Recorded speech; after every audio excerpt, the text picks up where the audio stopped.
Hello friends, welcome to phone fix Hyderabad. మన దగ్గర అయితే S22 అల్ట్రా ఓన్లీ ఛార్జింగ్ లోలో అయితే వచ్చింది. దీన్ని కస్టమర్ సర్వీస్ సెంటర్ కూడా తీసుకెళ్ళాడు. కాకపోతే సర్వీస్ సెంటర్లో దీన్ని టోటల్ మదర్ బోర్డ్ మాత్రమే చేంజ్ అవుతుంది, ఇక్కడ సర్వీస్ అనేది అవ్వదని చెప్పారు. ఇక్కడ వచ్చేసి మన దగ్గర తీసుకురావడం జరిగింది. అండ్ దీంట్లో వచ్చేసి S22 అల్ట్రాలో రెగ్యులర్లీ అప్డేట్ తర్వాత అప్డేట్ కావడం ఇవన్నీ కూడా ర్యామ్ ఇష్యూ వల్ల అయిపోతాయి. జస్ట్ ర్యామ్ రిమూవ్ చేసి రివాల్వ్ చేసి ఫిక్స్ చేసి దీన్ని చాలా ఈజీగా మనం రిపేర్ చేయవచ్చు. ఇక్కడైతే ర్యామ్ రిమూవ్ చేయడం జరిగింది. ఆఫ్టర్ దాట్ దీన్ని ప్రాపర్లీ క్లీన్ చేసుకొని ఏదైతే చిప్ మనం రిమూవ్ చేసామో ఆ చిప్ని ప్రాపర్లీ రివాల్వ్ చేసుకొని ఫిక్స్ చేయడం వల్ల ఈ ప్రాబ్లం చాలా ఈజీగా సాల్వ్ అవుతుంది. ఎవరైతే ఎక్స్పీరియన్స్ ఉన్న టెక్నీషియన్స్ ఉన్నారో వాళ్ళు చాలా ఈజీగా ఈ వర్క్ని చేయగలుగుతారు, కానీ ప్రతి ఒక్కరు చేయలేరు.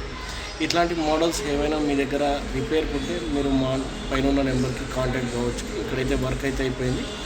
అండ్ ఆఫ్టర్ దట్ మనం దీన్ని టోటల్లీ మొబైల్ అయితే ఆన్ అయిపోయింది. కస్టమర్ సర్వీస్ సెంటర్ వెళ్ళడం వల్ల ఫ్లాష్ చేశారు, అందుకని దీంట్లో డాటా అయితే లాస్ అయిపోయింది. మీ డాటా లాస్ కాకుండా వర్క్ కావాలంటే డైరెక్ట్లీ మన దగ్గర వస్తే ఈ వర్క్ అయితే కంప్లీట్ అవుతుంది. Thank you friends.